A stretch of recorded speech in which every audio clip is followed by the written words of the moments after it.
Good day and greetings from the Great White North. My name is Prickly Poo and welcome to day 284 of a year of change. Today I want to sort of talk about something that I briefly touched on a long time ago. Way back on day 47. We didn't really delve deeply into it. This was before we sort of had our little schedule going. If you remember when, one of the first snacks that we did was pickles. And what I had said was, at this date anyway, on the day 47, I had to go look for it. I don't just remember that. I actually had to go searching for it. So it's not like, how does he remember? He doesn't. So way back on day 47, I had bought some jalapenos and chopped them all up and threw them in the pickles or into the pickled brine, and I had decided I was going to store them, which I have done, and it takes a while for them to go. Anyway, during the weekend, I'd completely forgotten about them, and I still had some in my fridge, so I thought, I'm going to use them. And I realized I've never done anything on like hot peppers or stuff like that for sort of a snack, because it doesn't really seem to fit in with, well, we need to eat more vegetables and we need to eat more fruit, and there's not really anything that someone is going to say, oh, well, I really want to eat just plain habaneros for a snack. So it's never really fit anywhere. But I did want to sort of touch on it because I had been talking with someone a while ago about generally sort of just cooking spicy foods and things like that. And this came up because one of the things that I do, and you may have seen it in my diary as well, on my Fitness Pal, that I'll make, especially with shrimp. This works really well with shrimp, but it works with chicken and pork and pretty much anything else. When I'm in the mood for something that I really want something, rich and creamy and good, I will make either pork or chicken or shrimp. Shrimp is usually the best for this because there's hardly any calories in shrimp at all. So cook the shrimp. Make sure you buy raw ones first, and then as soon as they're cooked, then you dump in a can of cream of mushroom soup. Don't add anything to it, just the congealed gooiness of it. And then usually what I'll do is I'll throw in a whole bunch of Frank's or some spicy sauce. Frank's seems to work best, but any really hot sauce will do. It won't really do. Anyway, so you mix everything all in together and you just keep cooking and cooking and cooking, and eventually it boils down to just like a paste that coats everything. It's really good. Anyway, there's a free recipe for you. I started talking to someone about this, and although Frank's has 0 calories, it's great for that, there still is a lot of sodium in it. So we're just going to sort of go back. I know, we're going to go back, talk about sodium for a second. So I sort of wanted to come back and revisit the jalapeno thing. Not just jalapenos, but hot peppers in general. Just sort of as an alternative to some of the sauces that we've gotten used to that have a lot of sodium in them. Just to sort of add something in there, because we've been eating a lot more vegetables in general, and generally speaking, they're pretty bland. There are some that are fine, but when you throw in stuff into a stir fry, you need to add something to it. And generally that's going to be lots of salt and pepper or salty spices and stuff like that. So now I do want to sort of touch on something, because this is a lot of sort of common knowledge stuff with hot peppers. When you get into something like that, then inevitably someone's like, oh, it's capsaicin. That's the active ingredient. And it is. We aren't going to go through the Scoville scale. We aren't going to go through capsaicin and all the other stuff. I do want to talk about some of the health benefits of it, because there really are none. I shouldn't exactly say that. The jury is still out. There are a lot of studies that are out there, and honestly, if you go up and you take a look, you'll see just as many studies for one side as you will for the other. There are some that say that it causes ulcers and that it's damaging to the stomach lining. There are others that say that it protects the stomach lining. There are some that say, one that's pretty much been debunked is this whole, it helps prevent cancer. It doesn't. No food is going to do that, period. We know that there are some that will increase the risk of it, but there aren't any that are going to stop, mammals from mutating, which is essentially what cancer is. So there's no food that you're going to be able to take to do that. So that one's pretty much been debunked. But there are a lot of scientific opinions on stuff that really it's almost 50-50 across the board. If you can find a study that says one thing, then you'll find another one that says the exact opposite. And they're huge studies. There are some that are, hundreds of thousands of people that have taken part in the study. There was one that stands out, and there was, I want to say 400,000 people. And they said that it was, what country was it? I know Italy was one, and then there was going to say Spain. I don't know. It was one country anyway, and in their study they said that there was a correlation between eating spicy food and then stomach issues and digestive problems and things like that. And then in the other country, and I don't remember which one it was, if it was Spain or Italy, but the other one had almost an identical study that said the exact opposite. So we aren't going to get into a lot of the nitty-gritty stuff because in general it's unimportant. No one's really going to start eating 500 chilies. We did see, what was it? There was one of the documentaries that we saw where they said, we're going to get them to eat, raw jalapenos. I think it was actually The Truth About Food, if memory serves. And they started eating just jalapenos, oh no, that was garlic. I'm a liar. Sorry. It was raw garlic cloves that I'm thinking of. Ignore that last part that I said. It doesn't make any sense. So anyway, we're going to sort of skip over all the medical stuff because this isn't what this is about. This isn't a matter of saying, well, this is healthier for you. It increases your heart rate and it declogs your arteries and it'll help you grow hair and it will, help you pee and all the other stuff. Just because there's so many conflicting studies that are out there. And the majority of them at least are honest enough to say, we don't really know if there's a connection, but this is where we're leaning. And then that's why I say you'll have another one that say, well, we're kind of leaning towards this, even though there's no real proof. Anecdotal evidence is not evidence. Yeah, those are stories. Anyway, so we're going to skip through all that because really what this comes down to is just sort of another alternative for us to increase, flavors and spices in foods without sort of going towards the saltier stuff. And there are a number of different spices, and we talked about this a long time ago as well. And this was before we started worrying about salt and sugar and everything else. And yes, they taste great because there's lots of salt and sugar and everything else in them. And there have been a couple that I've picked in particular that I use all the time that even now when I'm looking back on it, I'm going, first ingredient is salt. Probably still not great. So this is sort of, there's going to be some sodium in there as well anyway. But just to sort of add a bit of flavor to it, and it doesn't have to be hot peppers either. We generally sort of think of the jalapeno as the hot pepper all the way around. But especially for those of you that don't like spicy foods, I know some people that absolutely love it. I'm one of them. The hotter the better. I want there to be a tremendous amount of heat, but I also want there to be some flavor to it. I don't want just heat because then you might as well just pepper spray yourself because that's what pepper spray is actually. But without any flavor to it, then you're just in pain and it makes no sense. So even if you started, I know I wasn't going to bring up the Scoville scale, but we're going to sort of visit it a little bit. If you start out with something very, very simple, like a green pepper, a basic bell pepper, and if you find that, if you want to go sweeter, the orange and the red and the yellow ones, they aren't hot at all. They're very, very sweet. The green is actually, I would say, you go yellow, orange, red, green. A matter of sweetness and then up to spicy, even though green pepper isn't really very spicy. But aside from the presentation, when you're, generally speaking, I'll eat them raw or as raw as I can get. I don't like throwing that into a stir fry because I find it gets really gooey and it loses a lot of its flavor. So if you're trying a stir fry or something like that, try some of the different ones. The red, yellow, and orange are really the best.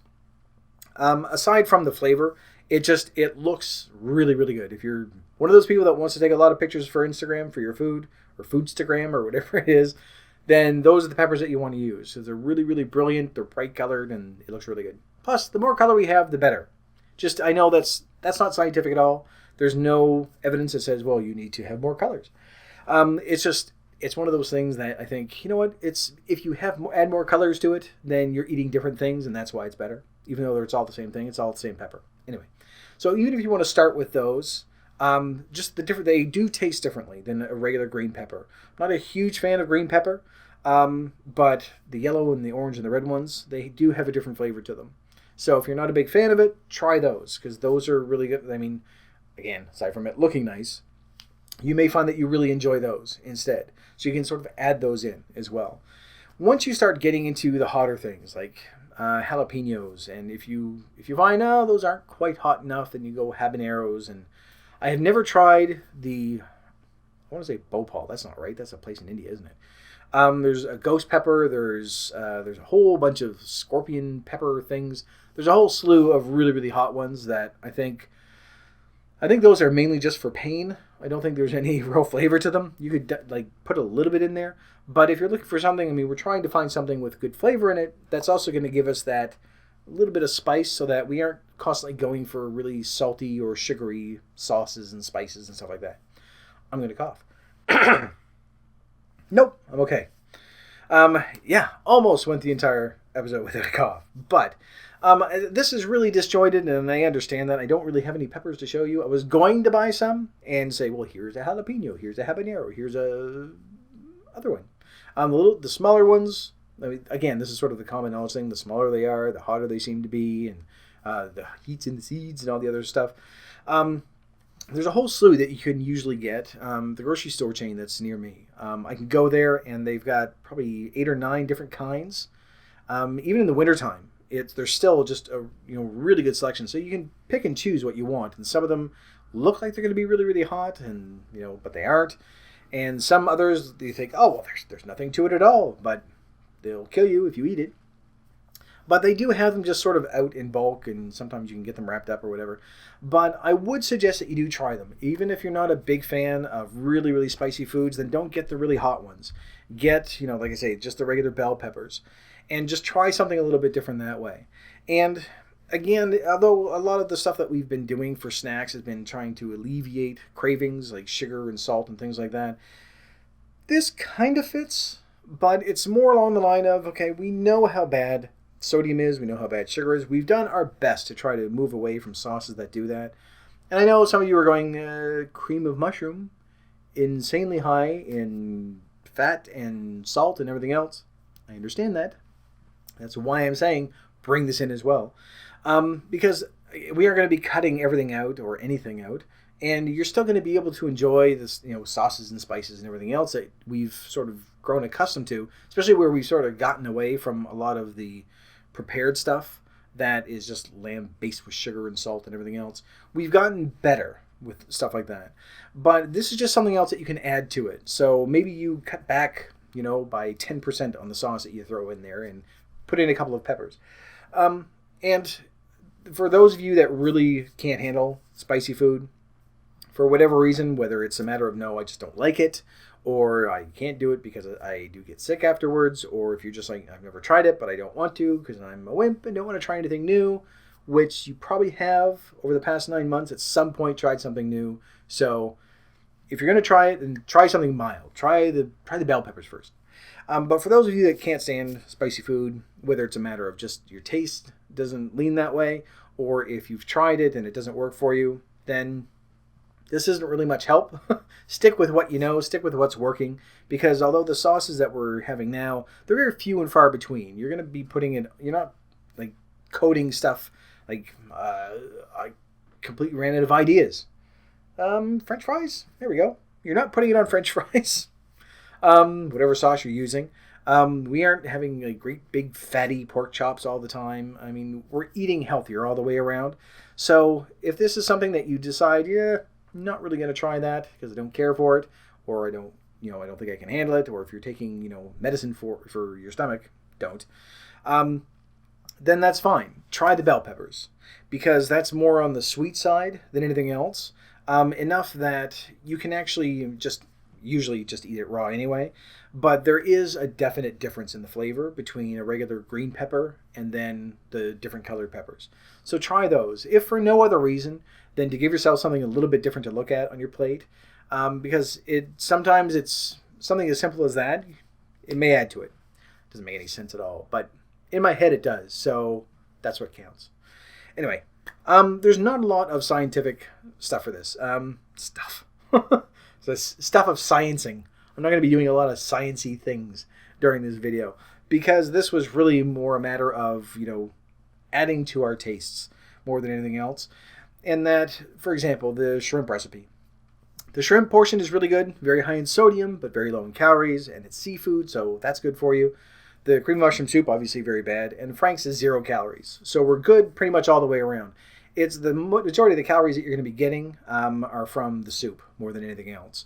But you're getting a tremendous amount of protein. Everything is really good. So you're thinking, you know what? It's a bit indulgent. But overall, it's better than, scarfing down 2 or 3 pieces of pizza. But if I can cut back on, the franks, for example. Put in half the amount, but throw in some jalapenos, which I would enjoy.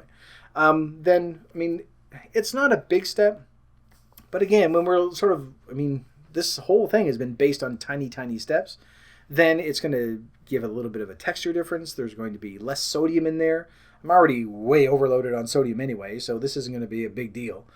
Even if you went to like low sodium soup, which is what I probably should have done. I've never actually tried it, but you can get, low sodium or no sodium. There's going to be more than enough in there to take care of it anyway, and then throw those in, and then half the franks, stuff like that. Little improvements like that will help. But really, I mean, if you're going to go for salads, we can sort of skip over the shrimp thing because I've already beaten that to death. But if you're going to go for salads, then even just in regular salads, try the bell peppers. Even if you're not a fan of green peppers, trust me, there is a definite difference in flavor. The yellow ones, I think, if I remember right, are the sweetest. But just something a little bit different, and it adds to it. It really does. So instead of just having like regular lettuce and things like that, which I don't think we've ever actually done salads either. I generally won't buy lettuce for a salad because it's boring. There's not a lot to it. And half the time it tastes really bitter no matter how much you wash it. So generally I'll go for baby spinach, which is so good. So throw that in. Throw in a whole bunch of peppers if you like mushrooms or whatever it is that you decide that you're going to throw in there. And it's different for everyone. I know somebody that will just go nuts for radishes, and I'm not a big fan. I'll have some. It'll be fine. It's not that I turn my nose up at it, but if I had my choice, I would probably pick something a little bit different to throw in. But whatever you decide to throw in there, at some point, try the bell peppers. I know I'm really sort of flogging this to death, but I think you'll be surprised. And you can sort of separate them to try the different, like, it doesn't sound like much because it's the exact same plant. I don't know what it is, but it could just all be in my head. It could be that. You could measure everything and say, no, sugar content's exactly the same. Bitterness is exactly the same, whatever the compound would be that would create bitterness. Everything else is exactly the same. It's all in your head. Good enough. Then you know what? It's all in our head. But it will make a difference. And it's something a little bit different as well, where we're always trying to branch out. So right from the very, very sweet yellow ones all the way up to ghost peppers, which I would imagine just make your eyes bleed if you try to eat a bear one. Or a bear one. Just what would you call it? You're just eating that and nothing else. Naked? If you're eating just the pepper solo, I don't know what the term is I'm looking for. I'll remember after I'm done recording and go, that was stupid. Anyway, take your pick. There are a whole ton of them out there. If you're not a big spicy person, then you're going to be a little bit limited. Usually for most people, the upper end is going to be like habanero or chipotle, which is jalapenos as well. So if you're in that zone, then you're still good. Try to sort of add more of those in there as well. It's a little bit different eating them raw compared to pickled. Well, the pickled one's probably not going to be a good solution because then you're just dumping all the sodium back into the diet anyway. But you can sort of try them raw. You can throw them into the stir fry, whatever you decide that you want to do. And again, if you're not a big spicy person, try the regular ones. They are very, very good. I think you'll like them. Anyway, I'm repeating myself now. I've done no scientific, I was going to say exploration. That doesn't make any sense either. I'm babbling all over the place on this one, aren't I? I've brought no scientific information to the video. There we go. Aside from the fact that, no one really knows if there's anything good or bad about them. So eat at your own risk. You're going to know better than anybody else anyway, whether or not you can handle spicy food. So if you're like, oh no, my God, the steamed carrot, it just makes me want to die. Don't try the jalapeno peppers. But in general, it's going to be better for us if there's less sodium in our diet. And that's just another way to sort of cut back on stuff like that. And to add a little bit of a unique flavor to different dishes that you normally wouldn't think to add things into. Just like the shrimp and the mushrooms or the mushroom soup. It doesn't sound like it would go well together, but it really, really does. If you get a chance, definitely try that. Shrimps or shrimp. Is it shrimps? Shrimp. What's plural for shrimp? Shrimp. I think it's just plural. I don't know. Anyway, try that. Make sure that they're raw before you start. You don't want to have ones that are already cooked and then re-cooking them. So have the raw ones, clean them up, make sure you de-poopify them, throw them in, and then throw in the can of soup. And once it starts bubbling up, throw in your franks or your jalapenos or whatever you decide to do, or something similar if you want like a milder thing. I wouldn't recommend ketchup because that would probably be gross. You never know. Mix and match. It's up to you. You're adults. You can think for yourself. Don't come to me for shit. God, what's the matter with you? Anyway, I'm going to leave this video here for now. So thank you very much for watching. If you liked it, please poke the like button for me. And in the meantime, keep yourself warm and fuzzy, and I will see you in the next video. Bye-bye.